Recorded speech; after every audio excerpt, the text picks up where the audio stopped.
सभी को good morning. कल हम लोगों ने पोस्ट हार्मोनिक ऑसिलेटर को बेसिक रूप से जानने की कोशिश की थी, जिसमें हम लोगों ने बेसिक इक्वेशन लिखी थी। बेसिक इक्वेशन क्या थी? F equal to minus C X minus gamma B plus F nought sine P T. यही हमने कंसीडर किया और उसके बाद एक डिफरेंशियल इक्वेशन इसी से अचीव करी थी, d2x upon dt square plus 2k dx by dt plus omega nought square x equal to F nought sine p। और इसका सॉल्यूशन हम लोगों ने let the solution of this equation is x equal to a sin pt minus theta consider किया।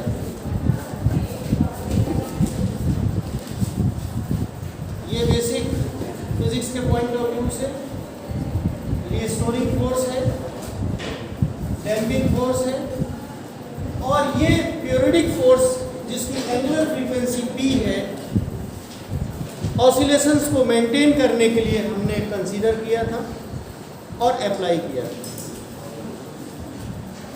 सारी जो factors थे उनको कंबाइन करने के बाद ये इक्वेशन हमारे सामने सिंपल वे में प्रकट हो गई। ठीक है, इसको सॉल्व करने के बाद ये डिफरेंशियल इक्वेशन सामने आई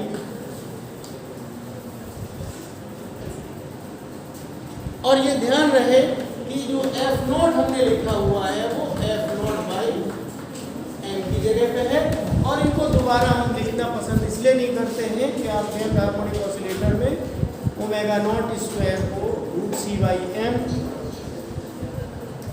जहाँ पे ओमेगा नॉट को हमने natural frequency of harmonic oscillator कहा, 2k equal to gamma by M था, गामा उसमें डैम्पिंग कोफिशिएंट और k डैम्पिंग कांस्टेंट। इतना हम लोगों ने कल कर लिया था और उसके बाद जो सॉल्यूशन का रूप प्रस्तुत हुआ था वो ये था x equal to F nought by M divided by square root of omega nought square minus P square whole square plus 4k square p square sine pt minus theta. हमने सॉल्यूशन ये कंसीडर किया था जिसमें amplitude a, इस solution को हमने इसमें substitute किया, उसके बाद ये रूप आया। इसका मतलब a की वैल्यू हमने ये निकाली और a किस पे डिपेंड करता है ये मैं कल डिस्कस कर चुका हूँ। फोर्स के मैग्नीट्यूड, ऑसिलेटर के mass, natural frequency of the oscillator, damping constant and angular frequency of applied force, applied periodic force to maintain oscillations.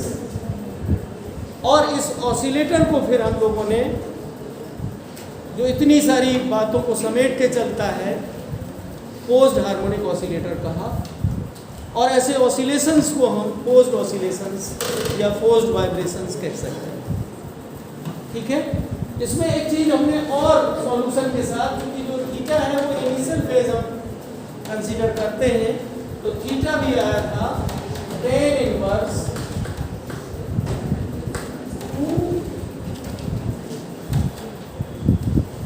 2kb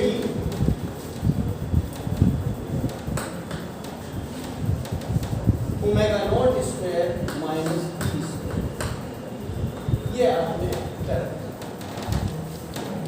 इसके आधार पे हमने दो कर्व भी बना के आपको दिखाए, बताए थे या नहीं, कि हैवी डैम्पिंग में जो फ्रीक्वेंसी रिस्पांस कर्व आता है, एम्पलीट्यूड का रिस्पांस क्या रहता है पीरियोडिक फोर्स की फ्रीक्वेंसी चेंज करने पे।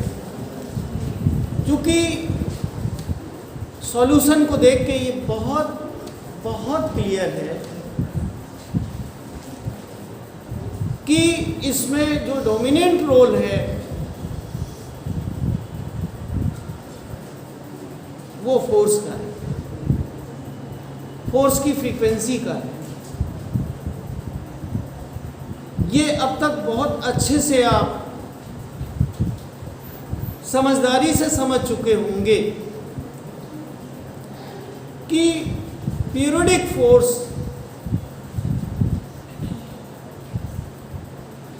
देने वाला है,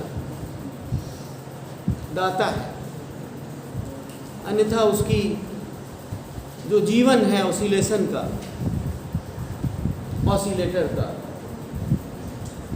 वो तो ये फ्रिक्शनल फोर्सेस या डैम्पिंग फोर्सेस की वजह से चल नहीं सकता। निश्चित रूप से उसको रुकना ही था। उसको चलाए रखने के लिए, उसको सपोर्ट करने के लिए फोर्स सामने आया, लेकिन फोर्स की अपनी एक फ्रीक्वेंसी है और उस फ्रीक्वेंसी से वो ऑसिलेट कराना चाह रहा है। लेकिन जो हमारा ऑसिलेटर है वो अपनी नेचुरल फ्रीक्वेंसी से ऑसिलेट करने की मजबूरी से भी बंधा हुआ है। तो नेचुरल जो जस्टिस है वो ये है कि वो अपनी फ्रीक्वेंसी से ऑसिलेट करना चाहेगा, लेकिन जिसकी वजह से वो मेंटेन है वही डोमिनेट करेगा और डोमिनेट करता है। ये सच्चाई रियलाइज करने के बाद हमने सॉल्यूशन उसी के हिसाब से कंसीडर किया। जब सॉल्यूशन ये है, ये हम मान लिया है, तो इसको सेटिस्फाई भी करना चाहिए और इससे मैथमेटिक्स जो भी हम फॉलो कर सकते हैं, हमने मैथमेटिक्स फॉलो करी और फॉलो करने के बाद ये सॉल्यूशन उसका निकल के आया। इसी सॉल्यूशन में उसका पूरा जो उसकी बिहेवियर है वो छिपा हुआ है। जब हम उसको एनालाइज करते हैं तो ये कर्व सामने आया था, मैं दोबारा नहीं बता रहा, ठीक है। Low damping, high damping, zero damping, ठीक है। फिर हमने एक बात और बताई थी, जो एम्पलीट्यूड है वो मैक्सिमम कब आता है, जीरो डैम्पिंग में। हालांकि जीरो डैम्पिंग आप जान लीजिए कभी नहीं हो पाती, ये सिर्फ आइडियल कहने की बातें होती हैं, क्योंकि फ्रिक्शनल फोर्सेस कभी भी जीरो नहीं हो पाते। डैम्पिंग फोर्सेस, फ्रिक्शनल फोर्स का मतलब डैम्पिंग फोर्सेस कभी जीरो नहीं हो पाते। फिर भी हम as much as possible damping को रिड्यूस करने की कोशिश करते हैं, ठीक है। एक रिजोनेंट फ्रीक्वेंसी भी आती है, ये भी आप जानते हैं, जब PR equal to omega nought के बराबर होता है। PR का मतलब resonant frequency, angular frequency of applied force, ठीक है। तो लो डैम्पिंग में पीक ऊंची होती है, हाई डैम्पिंग में नीची होती है, और जो है फ्लैट नुमा होता है, उतना शार्प नहीं होता है ना। इसके बाद एक जो खास बात है जिस पे ध्यान आप और दे दें तो ज़्यादा अच्छा होगा, हमने जो इक्वेशन लिखी है थीटा की, थीटा की क्या स्थिति होती है इनिशियल फेज की, यानी जो फेज जो उसका डिफरेंस आता है उसको भी हम देखें।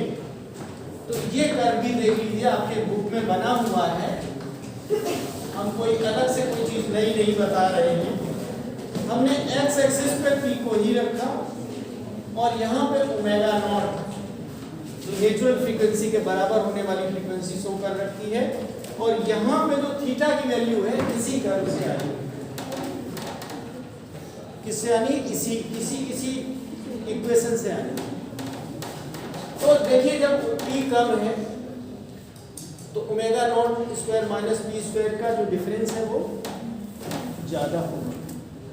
ज़्यादा होने का मतलब ये वैल्यू छोटी आएगी। छोटी क्या आएगी? जो भी आएगी, जैसे जैसे ये इक्वल हो जाएगा तो 0 से वो इंफिनिटी में कन्वर्ट हो जाएगा omega nought equal to P होने से, है ना। तो ये जो कर्व इन्होंने बना के दिखाया है वो आप देखें ध्यान से।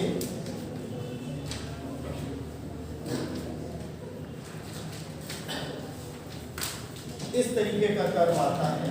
हम ये डॉटेड लाइन बना देते हैं omega nought equal to P by B. ये एंगल की वैल्यू इसमें रखने के बाद जो कैलकुलेट होगी वो ये है। ऑब्जेक्टिव में कभी मान लिया पूछ दिया गया तो आप इसको पहचान सकते हो कि ये जो है ये वैल्यू यहाँ पर π/2 हमने कह दिया है बीच में, और मैक्सिमम वैल्यू हमने पाई लिखी है। पाई का मतलब आधा साइकिल पूरा होने, है ना। पूरा साइकिल का मतलब 2 होता है, आधा साइकिल कितना होता है? पाई। तो 0 to π/2 इस तरीके से बढ़ेगी यू, फिर ये आगे जाएगी और इसी का सिमिलर फिगर यहाँ पर, राइट। ये थीटा हमने प्लॉट किया। जो हमने एम्पलीट्यूड था x का कर्व एक बनाया, ये थीटा का कर्व बनाया p के साथ, ठीक है। कुछ चीज आगे बनी हुई है, मैं इसी के साथ इसको प्लॉट करके दिखा देता हूँ, ज़्यादा अच्छा रहेगा। एक कर्व मैं और बनाना चाहता हूँ। इसमें शुरुआत में तो इन्होंने अधूरा कर्व बनाया है।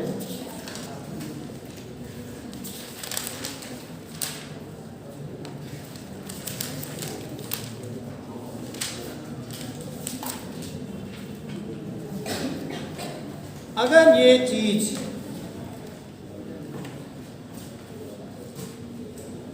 डैम्पिंग पर फर्क करने के बाद ये हम देखें तो ये कर्व एक तरीके से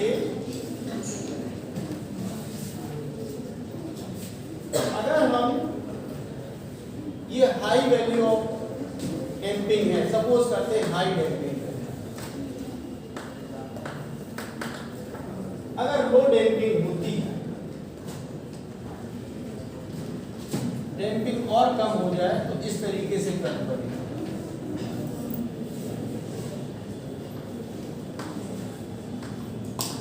ये अगर डिस्टिंग्विश कोई अच्छा पेपर सेटर हो कॉम्पिटिटिव पॉइंट ऑफ व्यू से, लो डैम्पिंग में स्लो रेट से बढ़ता है, एकदम फास्ट ग्रो करता है, फिर इस तरीके से करता है। थीटा की वैल्यू एकदम यूनिफॉर्म नहीं है, it also depends upon the damping. Damping का मतलब आप जानते होंगे रोकने का काम करता है।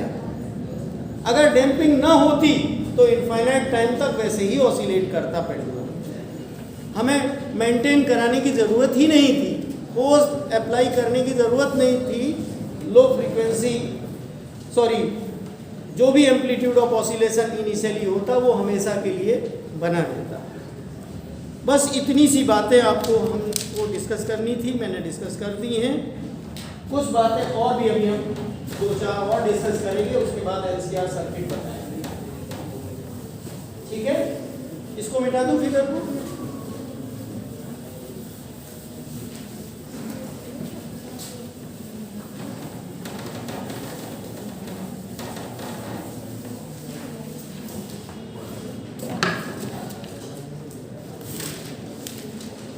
एक चीज जो है एग्जाम में आ सकती है, जो आती है, क्वालिटी फैक्टर। वहाँ भी बड़ा इंपॉर्टेंट है। अब आप ऑब्जेक्टिव में देखेंगे क्वालिटी फैक्टर पूछा गया है ऑब्जेक्टिव में, तो क्वालिटी फैक्टर यहाँ भी देखना चाहेंगे। वैसे आप कॉमन सेंस से बताइए, लो डैम्पिंग वाला क्वालिटी फैक्टर अच्छा वाला होता है, ज़्यादा वाला होता है, या हाई डैम्पिंग वाला? कौन कह रहा हाई वाला? लो डेम्पिंग। ऑसिलेशन अच्छे हों, क्वालिटी अच्छी कहलाती। तो क्वालिटी फैक्टर अच्छा ज़्यादा होने का मतलब है कि ऑसिलेशंस अच्छे से फ्री स्टाइल में हो रहे हैं, है ना। तो क्वालिटी फैक्टर का एक तो फॉर्मूला आपको रटना होगा। कल हम लोगों ने एक फॉर्मूला आपने देखा था, ये मैं अलग से डिस्कस कर रहा हूँ। ए मैक्सिमम एम्पलीट्यूड का था F0 upon 2B square root of omega nought square minus K square. ये हम लोगों ने पढ़ा। देखिए जो पीक आती है ना यहाँ पे, तो जो मैक्सिमम एम्पलीट्यूड है उसके लिए फॉर्मूला है। F0 का मतलब है फोर्स का मैग्नीट्यूड, और सब आप जानते हो 2B नहीं 2K। एक्चुअली हमने तुम्हारे बुक में B से रिप्रेजेंट किया, स्मॉल b से। एक्चुअली मोस्ट स्टैंडर्ड बुक्स में K लिया जाता है, इन्होंने पता नहीं B क्यों लिया है। तो अगर B भी लिखा आ जाए पेपर में तो आप B से भी कर लीजिएगा, ज़्यादातर K आने के चांसेस होते हैं, ठीक है। तो 2K square root of omega nought square minus K square. दूसरी चीज है, इन्होंने रिजोनेंट रिस्पॉन्स की एक डेफिनेशन दी है। रिजोनेंट रिस्पॉन्स, रिजोनेंस के बारे में हमने कल बात करी थी थोड़ी बहुत, है ना। तो रिजोनेंट रिस्पॉन्स में इन्होंने लिखा, this phenomenon in which the amplitude of driven oscillator is maximum at a certain deriving frequency is called amplitude resonance, and this frequency is called the as this frequency is called as the amplitude, ठीक है। अब resonant frequency, अब इसी फॉर्मूले को और simplify करते हैं। कुछ परिस्थितियों में जब PR equal to omega nought ले लेते हैं तो एक फॉर्मूला आपको और लर्न करना होगा, A maximum equal to F0 upon 2K omega naught. ये कब लिखेंगे? जब ये K बहुत कम होगा, इसके सामने निग्लेजिबल हो जाएगा तो ओमेगा नॉट स्क्वायर का स्क्वायर रूट ओमेगा नॉट। इसी को हम लोग ऐसे भी लिख सकते हैं, F0 tau upon omega naught. वही 1 अपॉन 2K को आप टाउ भी लिखते हैं, आपको याद होगा, मैंने बताया आपको। एक फॉर्मूला ये आया। दूसरी चीज है क्वालिटी फैक्टर, हमने अभी लिखा है, तो क्वालिटी फैक्टर की डेफिनेशन अब लिखने में ज्यादा ठीक लगेगी। रिस्पॉन्स, ये रख लीजिएगा फॉर्मूला। रिस्पॉन्स का मतलब एम्पलीट्यूड से है, amplitude at resonance, at resonance. Resonance पे क्या एम्पलीट्यूड है ये बस देख लीजिए, divided by amplitude at amplitude की जगह रिस्पॉन्स भी आप लिख सकते हो। बेटा सर दर्द कर रहा क्या? At zero driven frequency, at zero driven frequency. Driven word हम जो यूज कर रहे हैं वो आपको समझ में आ रहा है? ड्राइवर तो वही है, वही चला रहा है उस ऑसिलेशन को, तो वो ड्रिवन फ्रीक्वेंसी भी कहलाती है। ऑसिलेटर को ड्रिवन ऑसिलेटर भी कहते हैं। ये driver is force, applied force. तो अब इसकी वैल्यू जो होती है, ये तो हमने F0 tau upon omega naught लिख दिया, लेकिन इसकी वैल्यू जो होती है वो F0 upon omega nought square होता है। इसको जब सॉल्व करोगे तो ओमेगा नॉट टाउ आएगा, जो कि Q के बराबर है। पहले भी आपने formula Q equal to omega naught tau ही पढ़ा है, डैम्प्ड हार्मोनिक ऑसिलेटर। यहाँ भी क्वालिटी फैक्टर का फॉर्मूला ओमेगा नॉट टाउ ही निकल के आ रहा है, लेकिन बेसिक फॉर्मूला ये आपको लर्न करना है, ये चीज़ें लर्न करनी है। ये ऑब्जेक्टिव के लिए क्वेश्चन बन सकते हैं। कोई प्रॉब्लम तो नहीं समझने में? इसी तरीके से मैं आगे सब काट देता हूँ, करने की ज़रूरत नहीं है, और सीधे से हम लोग LCR सर्किट पे चलते हैं। किस पे चलते हैं? एक चीज़ छोटी सी और बता दूँ, थोड़ी सी आपके सेहत के लिए, नॉलेज की सेहत के लिए ज़रूरी है। मेरा मन नहीं मान रहा है कि मतलब उसको छोड़ा जाए, इसलिए मैं छोड़ूंगा नहीं। एक फिगर हम समझाना चाहेंगे। ये आपने फिगर बनाया, ये आपने डिस्प्लेसमेंट का मतलब एम्पलीट्यूड मान लीजिए, और ये P है। ये हम लोगों ने कर्व बनाए हैं कई बार, एक कर्व हमने दोबारा बनाया। ये जो एम्पलीट्यूड है इस समय, एम्पलीट्यूड ले लीजिए,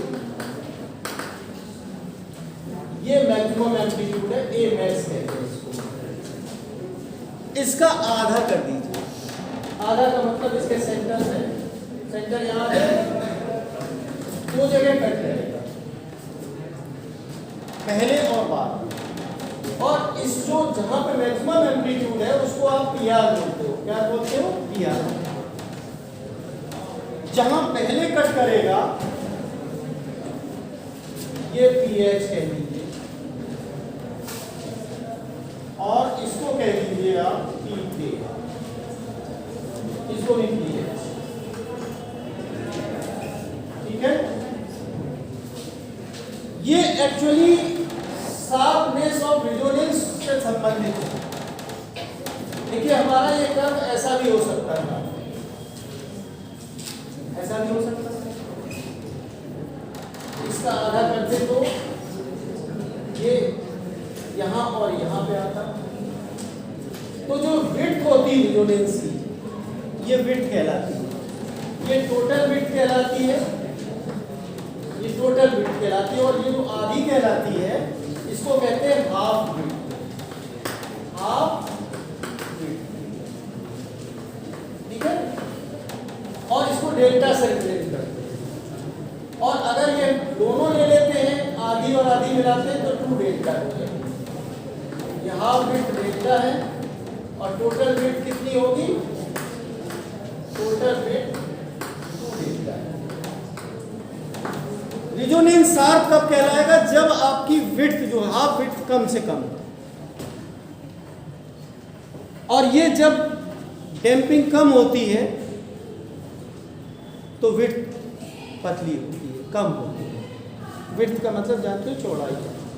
जो रेजोनेंस कर्व आपने बनाया है डिराइविंग फ्रीक्वेंसी को चेंज करके, तो डिफरेंट डैम्पिंग पे डिफरेंट विड्थ के आपको ये कर्व मिलेंगे।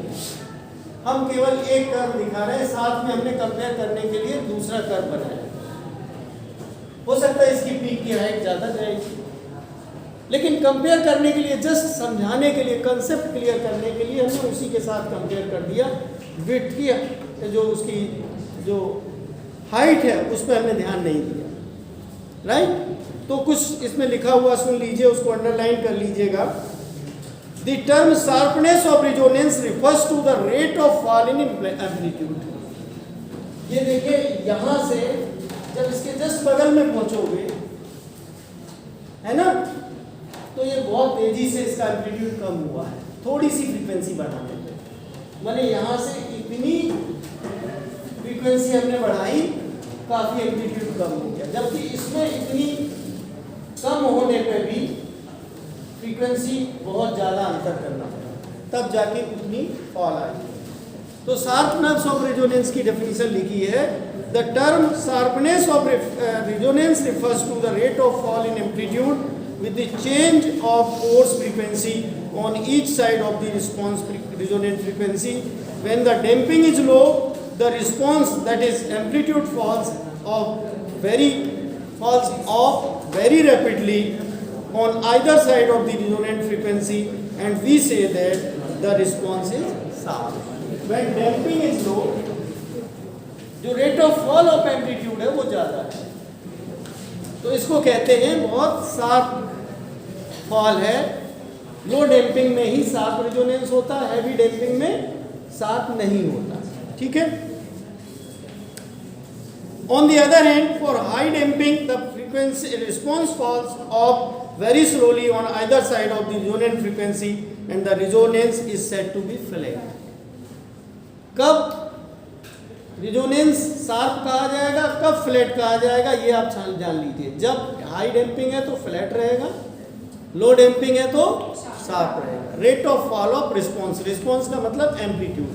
एम्पलीट्यूड का दूसरा नाम यहाँ पर रिस्पॉन्स भी लिखा हुआ है, ये बार बार समझ लीजिए. हमने लिखा भी था रिस्पॉन्स के ब्रैकेट में एम्पलीट्यूड लिखा था, इससे आप समझ सकते हो. ठीक है. हाफ विड्थ जो है डेल्टा पी कहलाती, चूंकि हम जो डेल्टा ले रहे हैं वो angular frequency of the applied force. तो डेल्टा पी आप कहते हो P H minus P R, P H minus P R. P R ये है और पी एच ये है, इनका डिफरेंस डेल्टा पी कहलाएगा. ठीक है. अब दूसरी बात और है, बहुत चूंकि हम एनालिसिस में मैथमेटिक्स में नहीं जा रहे हैं, इसको रख लेना है. डेल्टा पी जो होती है वो होती है under root 3 omega nought by. Quality factor ज्यादा होगा तो ये विड्थ कम आएगा. ये फॉर्मूला आ सकता हो, देखिए under root 3 into omega nought upon, ये सब भूल भी जाओ लेकिन इसको नहीं भूलना. Under root 3 into omega nought upon 2, इस तरीके से आप कह सकते हो. फुल विड्थ जो होती है, फुल विड्थ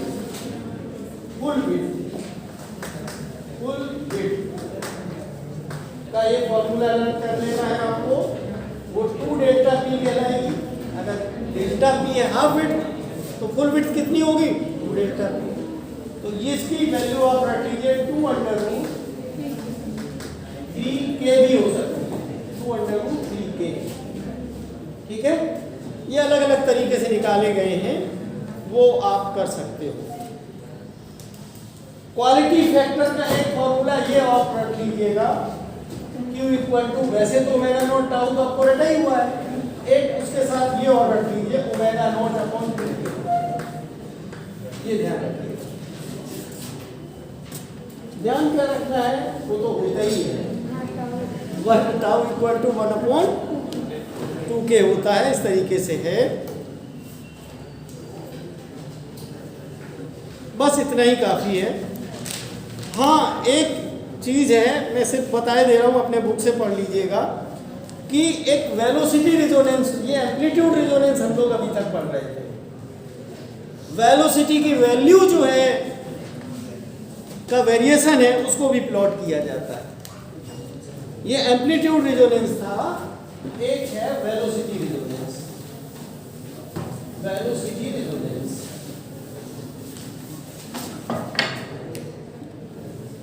वेलोसिटी रिजोनेंस.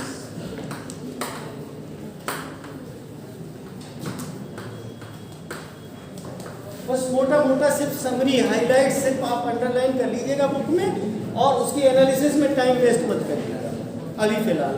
जब ये एडवांस में आप पढ़ना होगा तो ये पढ़ा हुआ काम आएगा. ठीक है. तो ये है वेलोसिटी रिजोनेंस. इसमें एक्स एक्सिस पे p, यहाँ पे वेलोसिटी. भाई जब ऑसिलेशन होते हैं तो वेलोसिटी बदलती है. मैक्सिमम मीन पोजीशन पे होती है, किनारों पे जाके 0 हो जाती है, मिनिमम हो जाती है. तो जो मैक्सिमम वेलोसिटी है, जैसे कि मैक्सिमम डिस्प्लेसमेंट x होता है, एम्पलीट्यूड होता है, तो हमने एम्पलीट्यूड प्लॉट किया था. हम सिर्फ मैक्सिमम वेलोसिटी को प्लॉट करते हैं कि मैक्सिमम वेलोसिटी पे भी फर्क पड़ता है डैम्पिंग पे. भाई धीमे धीमे वेलोसिटी तो कम होती जाती है ड्यू टू डैम्पिंग. तो जो वेलोसिटी जो मैक्सिमम है उसके कर्व भी आते हैं इस तरीके से. ठीक है. और इसमें जो है ये हाई डैम्पिंग का हो गया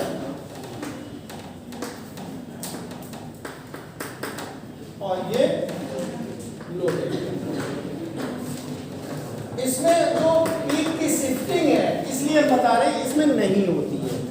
एम्पलीट्यूड वाले में पीक शिफ्ट होती है राइट साइड में, इसमें ऐसा नहीं हो रहा. ये थोड़ा सा शार्प हमको बनाना चाहिए। तो डेम्पिंग इस तरीके से कर बनेगा, फ्लैट है। तो इसमें जो है ये ओमेगा नॉट है।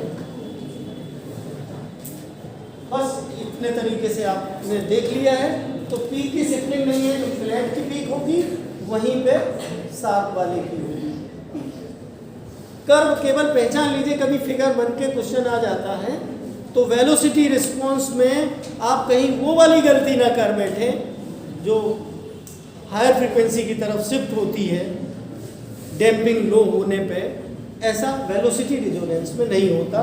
पहले आप पढ़ लीजिए, सुन लीजिए इसमें क्या लिखा हुआ है। The velocity amplitude V nought varies with the driven frequency, बदलता है। ये हम लोग रिस्पॉन्स में दिखाई दे रहा है। When p equal to 0 v nought equal to 0, 0 हम एज्यूम करते हैं। ये एक्चुअली फिगर मेरा सही नहीं बना है, ये 0 से ही स्टार्ट होता है, 0 पे ही खत्म होता है, 0 वेलोसिटी से। And when p equal to omega nought v nought attains the maximum value, hence at the frequency p equal to omega nought of the impressed force. देखिए यहाँ एक नया शब्द प्रयोग कर दिया, इम्प्रेस्ड फोर्स। कोई फर्क नहीं पड़ता भाई, उस ऑसिलेशन को इम्प्रेस कौन कर रहा है? फोर्स। तो इम्प्रेस्ड फोर्स भी नाम दे दिया इन्होंने। The velocity has the maximum value and we call it velocity resonance.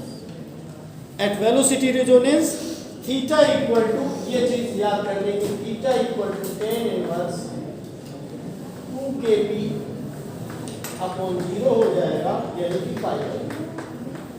Infinity 10 90 degree equal to infinity होता है ना, तो ये पाई। तो velocity phase theta minus theta equal to pi by 2 minus pi by 2 plus pi by 2 equal to 0। This means that at velocity resonance the velocity of the oscillator is in phase with the applied force. जो oscillator का जो phase होता है और applied force का, दोनों का phase same हो जाता है। ये सेंटेंस आप अंडरलाइन कर लीजिए, इसमें एक ऑब्जेक्टिव क्वेश्चन बन सकता है। बस इसके बाद मैं नहीं बताऊंगा, अपने आप अपनी मेहनत से आप समझ लीजिएगा। आंसर पेपर में कोई प्रॉब्लम आती है तो आप बाद में हमसे पूछ सकते हो।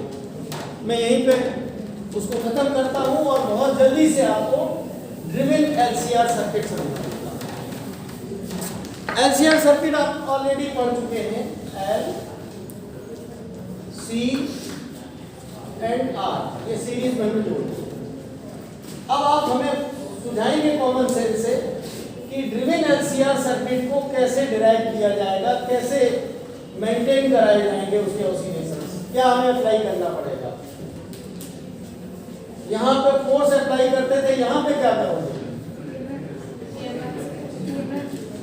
बैटरी अप्लाई करते थे। यहाँ पे कैसी फ्रीक्वेंसी वाला सोर्स चाहिए, कौन सा? AC source of various frequency. इसको ऐसे बनाते हैं, ये एक्चुअली ऑसिलेटर लगता है। क्या लगता है?